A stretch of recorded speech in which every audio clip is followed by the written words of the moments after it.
Hello, welcome to our conversation. We are in the studio and you are wherever you are watching this television show. And we're very pleased today to have Kristen Hoving, who is the curator of a new exhibit and who is a professor of in the Arts and Architecture Department. Is that, did I get History that of right? Art and Architecture, yes. History. Okay, I knew there was a key word there I was missing someplace. So, would you like to tell us about this exhibit? Sure, Len. First of all, thank you for having me. It's great to be here. This exhibition is at the Middlebury College Museum of Art, which is located in the Center for the Arts, the Mahaney Center on Route 30, which is that great big building that we all drive past, but hopefully go in frequently. Sure. The exhibition is called Land and Lens, Photographers Envision the Environment. It was first put on the museum's calendar, I think, about 4 years ago. So it's been in the making for a long time. There's 71 photographs in the exhibition. And I think one of the really exciting things about the exhibition is almost all of those are from the permanent collection of the museum. The Middlebury College Museum has a very rich collection of photography. We have works spanning the entire history of photography. We have an attempted global reach in terms of the formation of the collection, but for the most part, our collection is very strong in American photography. So this exhibition comes with the exception of, I think, 8 works, entirely from the museum's holdings. One of the things that I wanted to do from the initial planning for this exhibition was draw the exhibition from the museum's holdings, but also to have an exhibition that focused on, turn this off, that focused on a particular theme. We could have just as easily done a portraiture exhibition. We could have done an exhibition of documentary photography. But because of Middlebury's very strong and deep roots in environmental studies, I thought it made sense to do an exhibition that drew on environmental themes. So in planning the exhibition, I had a big pile of photocopies of potential photographs that I could include in the exhibition, and for about a year I made lots of little piles out of the big pile, trying to come up with various themes or categories or sub-themes that might make sense in terms of pulling together an exhibition. It covers a lot of territory. One of the things that, as a historian, I felt strongly about was covering the entire history of photography, which the exhibition does. And I think that's unusual for exhibitions that focus on environmental themes these days. There have been a number of really interesting exhibitions of contemporary work focusing on different kinds of approaches that contemporary photographers are taking to the theme of the environment. But since I teach history of photography and since I've had a hand in building this photography collection, I wanted to really go back to the early days of photography. So the earliest photographs in the exhibition date from the 1850s. There are 2 beautiful daguerreotypes, one of Niagara Falls from around 1854 and one of the moon that was made at the Harvard Observatory around 1852. And both of those are very unusual and rare photographs, and it was great to be able to include those in the exhibition. And that last one has this lovely case. Yes. Beautiful. Yes, daguerreotypes had to be cased because they're so fragile. They're on metal, and they had quite elaborate cases in the 19th century. That case is actually one we had made for the daguerreotype because it had lost its original case. There are a number of mid-19th century photographs, the sorts of things that were done using a very difficult technology called wet plate collodion, where photographers had to use glass negatives, coat the negatives with chemicals, get the negative into the camera, expose it, and then develop the negative, all while the chemicals were still wet. So there was about a 10-minute window when a photographer could work from start to finish in order to make a negative. They also needed cameras the size of the final print, and there's a wonderful Edward Muybridge Yosemite landscape that's quite large. It's about this big. It's what's called a mammoth plate photograph, and he had a camera probably the size of an old TV set, if you remember when TV sets came in boxes and weren't flat screens, because that glass negative to make this big print had to be slightly larger, and then the camera had to be larger than that. So the early days of photography were not for the faint of heart. They required a lot of technical know-how, stamina, the ability to pull your mule into the mountains of Yosemite or other places and be able to master that difficult technology.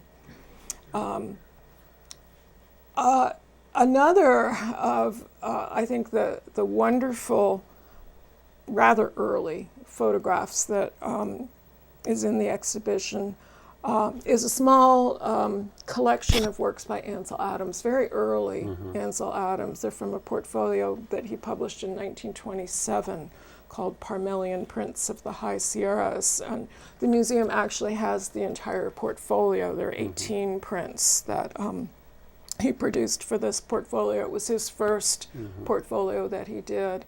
And there are 3 prints from that portfolio up in the exhibition, including one quite famous image called Monolith, the Face of Half Dome, that he made in Yosemite, and later would go on to re-photograph that particular geological feature because it really spoke to him on lots of different levels. So there are those. I can keep going through what's in the exhibition. Oh, gosh. That's a great introduction. We have a number of contemporary photographs in the exhibition, some of which the museum purchased specifically for the exhibition. And many of those are very large photographic prints, some using unusual processes as well. In the middle of the exhibition, which was beautifully designed by our exhibition designer Ken Pullman, is what I call the cube. It's a large rectangular structure that enabled us to have 4 walls in the center of the exhibition to highlight 4 of these very large photographs, to sort of single them out and make them sort of spotlights for the different sections of the exhibition. One of those that you see right when you walk in the exhibition is a nice contrast to those little early Ansel Adams photographs, which are black and white. They're beautiful. They're sort of the Ain't Nature grand school. Facing that on this center structure is a photograph by a contemporary artist named Jeff Rich, who has done and is still working on a project about watersheds. This is a watershed project that he did of the French Broad River in North Carolina, and the image shows a paper mill along the French Broad River and the steam and other material that's coming out of the smokestacks at the paper mill. It's a beautiful photograph, and when you first walk into the exhibition you think, oh, this is really quite lovely, the pink clouds and the blue sky and the winding river. And then as you get closer, you realize that unlike the Muybridge Yosemite mammoth plate photograph that I mentioned a minute ago, which is about a beautiful moment in nature, Jeff Rich's photograph is more about the human-altered landscape and what is happening in many formerly pristine or wild parts of the country. So I like some of these juxtapositions that occur in the exhibition as well. And I think if you go through with a kind of mind for those juxtapositions, there's some pretty interesting pairings and parallels. It's a powerful exhibition. Oh, thank you. your students, when they became involved in this process, what did it open up some insights for them that they hadn't thought about? Well, I've done several seminars leading up to the exhibition now on photography and the environment. Most recently, in the seminar, I had the students plan their own versions of the exhibition with an unlimited budget, unlimited budget, and they could do whatever they wanted to. And their job also was to kind of create these subcategories under the big umbrella of environmental photography, given what we have in our museum's collection. And they came up with some really interesting categories. One was pathways, and that student designed this elaborate wooden decking system that you would walk through the exhibition, and had different heights, and you'd walk along the top and look at things near the ceiling, and you'd come down and she had trees planted everywhere. And it was pretty cool. Great imagination. Not at all practical, but no. as I had told them, the sky was the limit. Other students had some more traditional approaches to the material too. But yeah, one of the really special parts of the exhibition is a digital exhibition catalog that I produced last year with funding from the Digital Liberal Arts Initiative at Middlebury, which was funded by the Mellon Foundation. And what I did was design an exhibition catalog for iPad, and I'll see if I can pull mine up. I had it up a second ago, but it's decided it wanted to go someplace else. Here it is. There it is.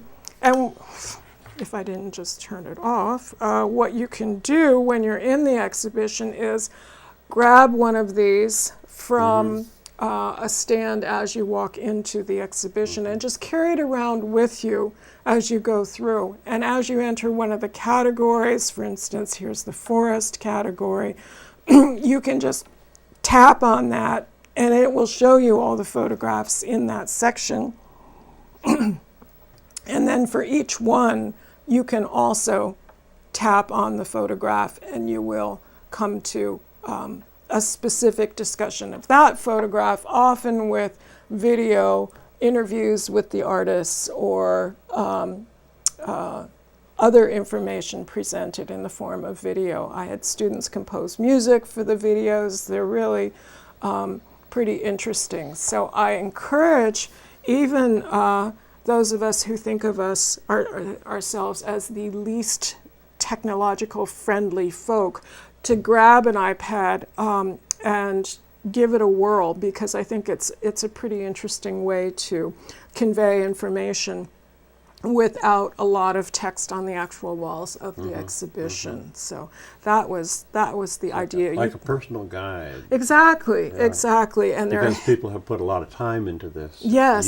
You have. And your students have. Yes, and other faculty have participated in the video interviews. And that was one thing that was very interesting to me. Over on the side, you had this chart that of all the people you thanked. Yes. And I was just blown away by that. You know, can you say a little bit about that? I had no idea that you'd need all those folks to contribute something to this exhibition. Yes, well, it really was an interdisciplinary effort, which was another thing that I wanted from the beginning. I wanted to sort of involve lots of people on campus who might not normally think of themselves as linked to the museum. So I have interviews with many of the scientists. My student videographer and I trekked all the equipment over to By Hall and set up in Frank Winkler's office and Jeff Monroe's office, so that we have a kind of scientist's perspective on some of the images that are in the exhibition. Steve Tromulak, director for the School of the Environment, did several interviews about things like clear-cutting forestry practices and the idea of the Anthropocene. So there is a lot of information packed into the iPad. You can also pull it up on your own phone, on your cell phone, and go through the exhibition that way too. There is a website that this belongs to that can be looked at as well, and there are links to that on the museum's homepage. So you can spend lots of time there. Absolutely. You can spend lots of time, but as an art historian, I like people to spend the time in front of the real works of art rather than just looking at it on a computer screen. So I would encourage people that if they want to visit the exhibition and get a little preview, to go to the museum's website and call up the digital exhibition catalog to get an idea, but then to make sure they also go to the actual exhibition and stand in front of the works of art, because there's no substitute for that huge Jeff Rich photograph of the paper mill on the French Broad River versus looking at it on my little iPad screen. So yeah, so that's my plug. My wife for and I were going. caught with Coney Island. Oh yes. When I walked in, I thought, that is the richest, most colorful quilt pattern I've ever seen. And Anne looked at it and she said, that looks familiar. And then we saw the title. And she lived in that area, and so as a child she would go to Coney Island a lot. But never had seen Coney Island. Like a number of the pictures, photographs, never had seen it quite that way. Yes, it's an aerial photograph by a photographer named Jeffrey Milstein, who does aerial photographs. He did a series called Parks and Recreation, and so this is Coney Island, all lit up at night from the air, and it's really beautiful. pretty cool. He's also working on one now of major cities, and he's another photographer who likes to print big, so this is a large photograph as well. In fact, there are a number of aerial photographs in the exhibition, and after it was up on the wall, I sort of scratched my head and I thought, gee, I really like aerial photographs, don't I? Because I chose a number of images that were taken from the air.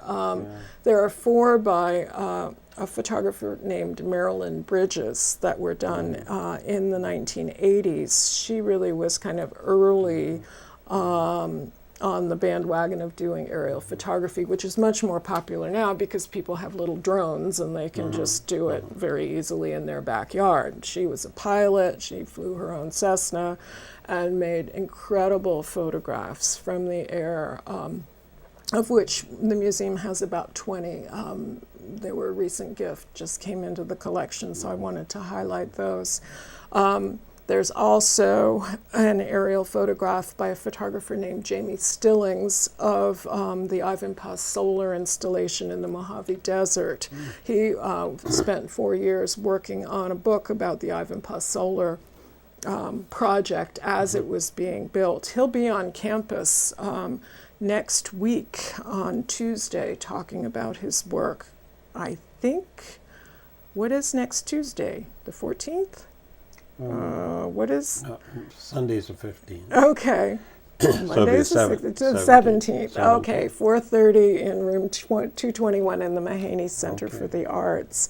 And that should be quite an interesting talk. And the exhibit will be up for how long? It's up until December 10th. December 10th. So all fall, the whole fall semester, Okay. which is really nice and a good long time. Have you gotten some reactions from your students now that it's all up and everything that you had shared with them in terms of the history and the pictures, and have there been some responses from them that you Well, most of the students I worked with over the years have all graduated and are living away from Middlebury, so I really haven't been able to get their response. But they'll be able to connect. Yeah, they can look at the digital catalog, and a couple of them emailed and I'll said, ask you that question "Oh, it looks sometime good." later. After Yeah. You got a chance to do that. I am doing a seminar right now where we meet in the exhibition for one of our 2 classes each week. So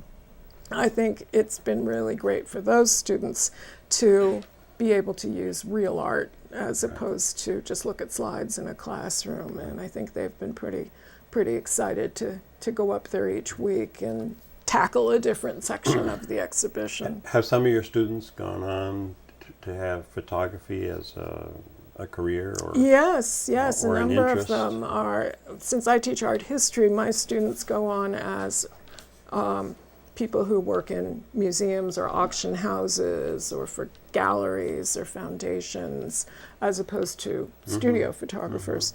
But I have a former student who's a vice president for photography at Sotheby's. I have a recent grad, actually, who worked on this program, who just got hired by the Robert Avedon Foundation in New York to work on their photo collections. So, yeah, they go on to do things. You must feel good about that. Oh, for sure. Yeah, for sure. Because they, Yeah. to be able to do that. Mm-hmm. And what about folks who particularly come focused on the environment, probably not so much on the cameras and so forth? Does that entice them when they see this to say, this is what I want to do too? Well, there are lots of students who are interested in photography, and lots of those are also interested in the environment. So those two things meet up quite nicely. Catherine Morris, who's a professor of history and environmental studies, is bringing her big intro environmental studies class to the exhibition, I think, maybe even this week, to do discussion sections there. So she'll be introducing a lot of her beginning environmental studies students to it. One of the things I like about doing my seminar on photography and the environment is I get a real cross-section of students in that class. I get some art history majors, and I get some environmental studies majors, but I also get geology students and math majors and literature majors. It seems to pull a broad swath of interests, which I think is reflected in the exhibition as well, and the different approaches to the subject that various photographers practice. And everybody is using pictures. I mean, they're on the phone. They're on your iPad. They're on, and so everybody becomes a photographer. Yes. And we've seen in some of the tragic events that we've had how that perception, how suddenly somebody is taking a picture that they didn't expect to take, and as we saw most recently in the shooting in Las Vegas. Yes, we are a visually saturated culture because of our phones and our iPads and our Facebook pages and Snapchat and you name it. It's all there, and it's important to be visually literate. What can you focus if there's something you want to share? How did you come to looking back in your life? How did you come back to art and art history, photography? How did all that come together for you? Well, let's see. As a child, I always liked drawing and painting and doing art. I, like many, I think, women of my generation, was not encouraged in math and science. My mother thought I should be an English teacher. An English teacher or a nurse. Yes. And when I went to college, I realized that the one major where you didn't have to do the math or science requirement was if you did the BFA, the intense studio art major. Right. So I did that. But I really liked art history when I was doing that undergraduate major, so I decided to go on in art history. And then when I started teaching history of photography, I decided I needed to know more about photography and became a photographer myself as well. So it all kind of went from there. Yeah, okay. Are there some lessons that you feel emerge out of this exhibit that when people come to relax and to appreciate this, their minds are going about the world in which we live and how we connect with these things which used to be and are no longer, or these things which are imagined and out in the future. So are there some lessons that you think might be really important for people to consider? Well, I think one lesson is the variety of approaches evident in the different photographs that are on view. That is, there's no one way to make a photograph. There's no one way to photograph a landscape or to give that landscape photograph an environmental twist. And I would encourage people to think about all of the different approaches, which ones appeal to them, and if various ones don't, maybe why not? And to realize that for every artist, there's a different sensibility and a different approach to subject matter. Right. I think there are lessons too about the size of photographs. Some of them are tiny and some of them are huge. And what does that say in terms of our attention span, what we're drawn to as gallery goers, and whether or not size matters? I think there are lessons as we look at it across the historical span. What interested photographers in the 1850s? What interests them now? How has that changed and why? That's a good question. To what interested the photographers in a particular time? Yeah. Because they're the ones who have, as you described earlier, they had sometimes very difficult equipment to schlep and to move around and had to be precise and probably so they some appreciation for what they have contributed to our world, and it's very exciting. Yeah. Are there other exhibits that you've done in the past that you draw upon?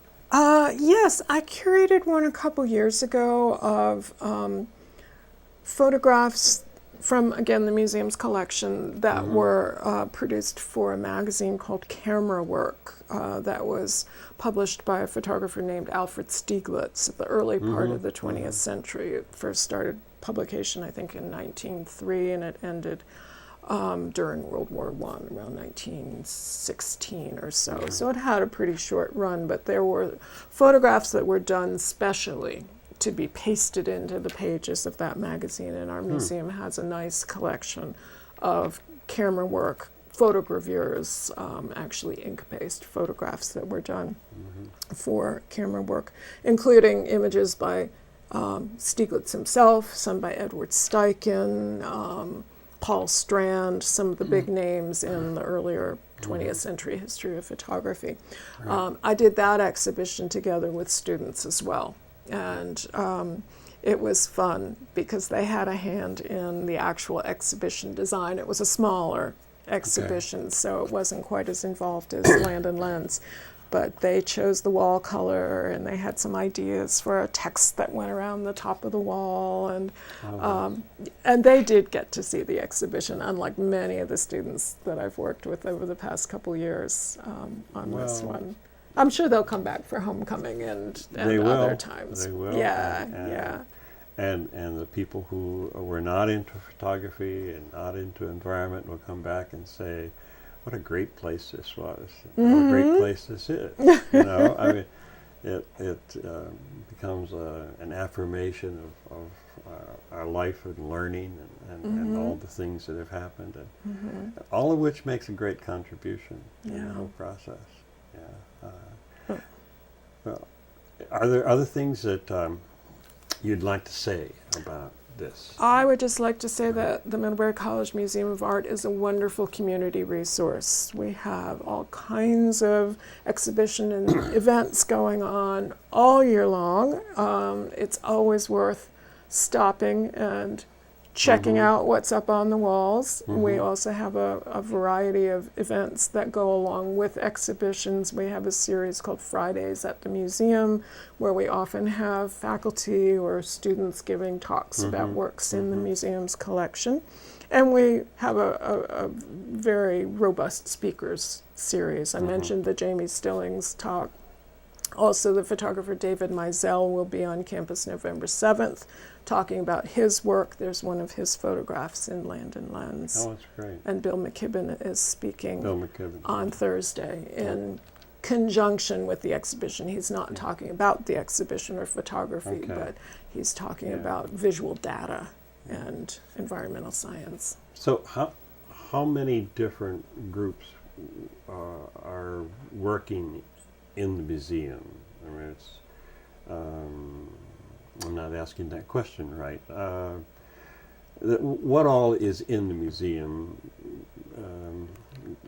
Dance is there? Oh, in the Center for the Arts. Center for the Arts. Okay, yeah, the Center for the Arts houses the museum, houses the Department of History of Art and Architecture. There's a dance theater and dance rehearsal spaces. Okay. There's a black box theater for the Right. theater department Right. for some of their productions, although they also use Wright Theater. Yeah. And the music department is there with the concert right. hall. Right. Beautiful, beautiful Yeah. concert That's a great hall. place. Yes. And 25 years, right? Yeah. 25 years. Yeah. Well, thank you very Oh, much. you're welcome. I enjoyed this conversation You're today. welcome. My pleasure. And we'll come to the exhibit, and I will work the iPad. Okay. Yay. That's a little point there. Okay, good. Well, thank you very much. You're welcome. Thank you.